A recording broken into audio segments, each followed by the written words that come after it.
जगन्नाथ मंदिर में एक बार फिर हुआ चमत्कार। जगन्नाथ मंदिर के ऐसे रहस्य जिसे आज तक विज्ञान भी नहीं सुलझा पाया। दोस्तों, हमारे देश की सभ्यता जितनी पुरानी है उतने ही पुराने हैं हमारे देश के मंदिर, जो लाखों करोड़ों सालों से अपने अंदर कई राज समेटे हुए हैं। एक ऐसा ही मंदिर है उड़ीसा का जगन्नाथ मंदिर, जिसे धरती का बैकुंठ लोक भी कहा जाता है। इस मंदिर के बारे में कहा जाता है कि यहाँ हवा अपना रुख बदल लेती है। मंदिर के प्रवेश द्वार के अंदर दाखिल होने के बाद समंदर की आवाज सुनाई देना बंद हो जाती है। और तो और इस मंदिर को तमाम आक्रमणकारियों ने लूटा, लेकिन आज भी यह जस का तस खड़ा है। भगवान जगन्नाथ के इस मंदिर के कण कण में रोजाना चमत्कार होते हैं और यहाँ ऐसे ऐसे रहस्य छुपे हुए हैं जिससे दुनिया भर के वैज्ञानिक आज भी हैरान है। तो आइए जानते हैं क्या है वो अलौकिक रहस्य। लेकिन उससे पहले हमारे लिए ये जानना जरूरी है कि आखिर इस चमत्कारी मंदिर का निर्माण किसने और कब करवाया। दोस्तों, उड़ीसा के तटीय शहर पुरी में स्थित यह विश्व प्रसिद्ध मंदिर भगवान विष्णु के अवतार श्री कृष्ण को समर्पित है। यह अलौकिक मंदिर तकरीबन 800 साल से ज्यादा पुराना है। इसके बारे में कहा जाता है कि जब भगवान विष्णु ने द्वापर युग में श्री कृष्ण के रूप में अवतार लिया तो यह उनका मानव रूप था, इसलिए सृष्टि के नियम के अनुसार उनकी मृत्यु भी तय थी और उन्होंने महाभारत युद्ध के 36 साल बाद अपना देह त्याग कर दिया। लेकिन जब पांडवों ने उनका अंतिम संस्कार किया तो एक अद्भुत चीज देखने को मिली। भगवान से कृष्ण के शरीर के एक हिस्से को छोड़कर उनका पूरा देह पंच तत्व में विलीन हो गया। यह हिस्सा था भगवान श्री कृष्ण का हृदय, यानी कि दिल, जो कि किसी जिंदा इंसान के दिल की तरह धड़क रहा था। तभी वहाँ एक आकाशवाणी हुई कि यह ब्रह्मा का हृदय है, इसे समंदर में प्रवाहित कर दें। और पांडवों ने श्री कृष्ण के हृदय को समुद्र में प्रवाहित कर दिया। कहा जाता है कि जंगल में प्रवाहित श्री कृष्ण के हृदय ने एक लट्ठे का रूप ले लिया और पानी में बहते बहते उड़ीसा के समुद्र तक पहुँच गया। दोस्तों, उस दौर में राजा इंद्रद्युम्न भगवान जगन्नाथ के बहुत बड़े भक्त थे। उनके सपने में आकर श्री कृष्ण ने उन्हें समंदर में तैर रहे अपने लट्ठे रूपी आकार के बारे में बताया। सुबह जागते ही राजा इंद्रद्युम्न भगवान श्री कृष्ण की बताई हुई जगह पर पहुंचे और उन्हें वो लट्ठ वहीं पर दिखाई दिया, जिसके बाद उन्होंने लट्ठे को जगन्नाथ जी की मूर्ति के भीतर स्थापित कर दिया। दोस्तों, मान्यता है कि भगवान विष्णु का हृदय आज भी भगवान जगन्नाथ की काठ की मूर्ति के अंदर स्थापित है और बिल्कुल आम इंसान की तरह धड़क रहा है, जिसके रहस्य से कोई भी पर्दा नहीं उठा पाया। भगवान जगन्नाथ की मूर्ति को हर 12 साल में बदला जाता है। इसे दक्षिण में नव कलेवर और पूर्ण जन के नाम से जाना जाता है।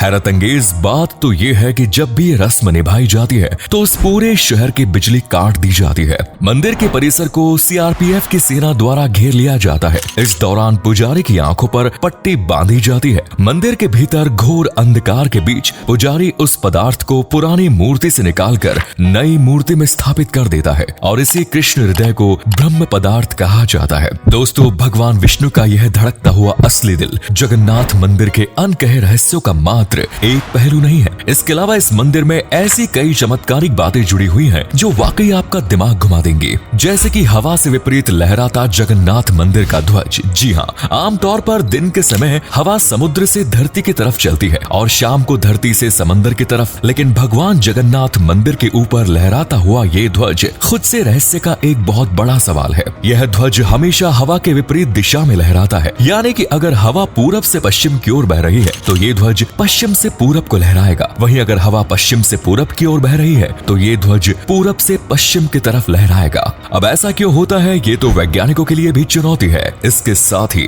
हर रोज ध्वज को बदलने का नियम भी है, जिसे मंदिर का पुजारी मंदिर के ऊपर स्थापित ध्वज को उल्टा चढ़ाकर बदलता है ताकि ऐसा लगे कि यह सीधी दिशा में लहरा रहा है। ऐसी मान्यता है कि अगर किसी भी दिन इस ध्वज को नहीं बदला गया तो मंदिर अगले 18 सालों के लिए बंद हो जाएगा। दोस्तों, मंदिर के ध्वज के अलावा यहाँ की रसोई भी अपने अंदर कई राज समेटे हुए हैं। माना जाता है कि जगन्नाथ मंदिर की रसोई दुनिया की सबसे बड़ी रसोई है और यहाँ का सबसे बड़ा चमत्कार ये है कि यहाँ भगवान का प्रसाद पकाने के लिए 7 बर्तन एक के ऊपर एक रखे जाते हैं। ये बर्तन मिट्टी के होते हैं जिसके प्रसाद चूल्हे पर ही पकाए जाते हैं।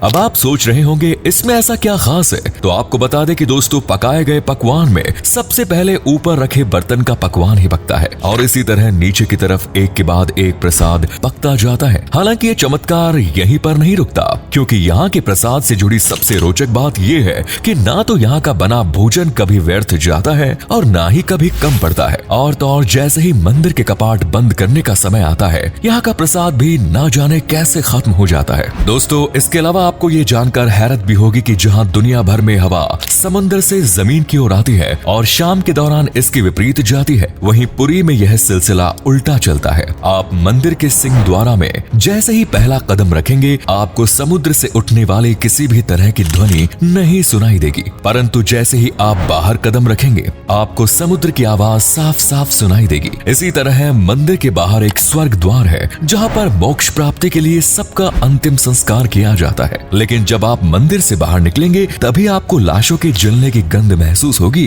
वरना भगवान जगन्नाथ के चरणों में रहकर इसका अनुभव कर पाना किसी के बस की बात नहीं।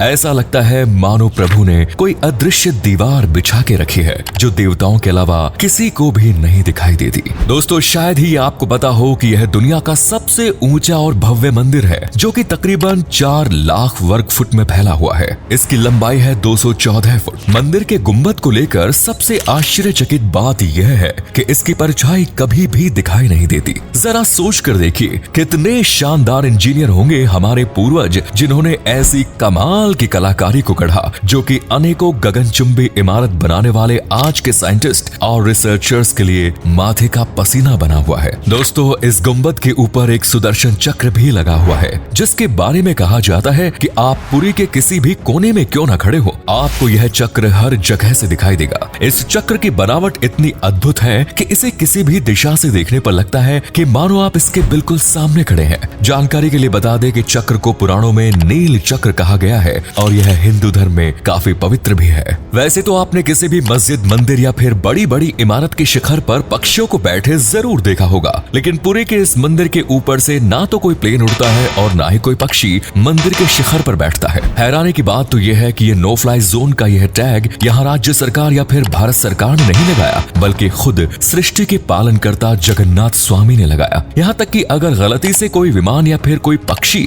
मंदिर के शिखर के रास्ते में आता है, तो उसका रास्ता अपने आप ही बदल जाता है। अब ये क्यों और कैसे होता है, इसके जवाब के चक्कर में आज भी बेचारे साइंटिस्ट अपना सर खुजलाते रहते हैं। जगन्नाथ रथ यात्रा कितनी प्रसिद्ध है, यह तो शायद हमें आपको बताने की बिल्कुल भी जरूरत नहीं है। रथ यात्रा 500 सालों से चली आ रही है। इसके बारे में स्कंद पुराण, नारद पुराण, पद्म पुराण और ब्रह्म पुराण में भी वर्णन है। इस यात्रा में भगवान जगन्नाथ के साथ उनके भाई बलभद्र और बहन सुभद्रा भी साथ होती है। यात्री पूरे 9 दिनों तक चलती है, जिसमें हजारों लाखों भक्त पारंपरिक तरीके से भगवान जगन्नाथ का रथ खींचते हैं। इस रथ यात्रा को लेकर सबसे रहस्यमय बात है इस दिन बारिश का होना। इस बात का इतिहास गवाह है कि जब रथ यात्रा गुजरी है, तब बारिश जरूर हुई है। इस रहस्य को लेकर कई बुद्धिजीवी आज भी चर्चा करते हैं। कुछ का कहना है कि यह मात्र एक संयोग है, लेकिन हर साल इस एक ही अवसर पर इस संयोग का बनना कुछ और नहीं बल्कि भगवान जगन्नाथ का चमत्कार है। क्यों, सही कहा ना? वैसे आपका इसके बारे में क्या ख्याल है? अगर आप भी भगवान जगन्नाथ के सच्चे भक्त हैं, तो कमेंट सेक्शन में जय जगन्नाथ लिखिए। धन्यवाद।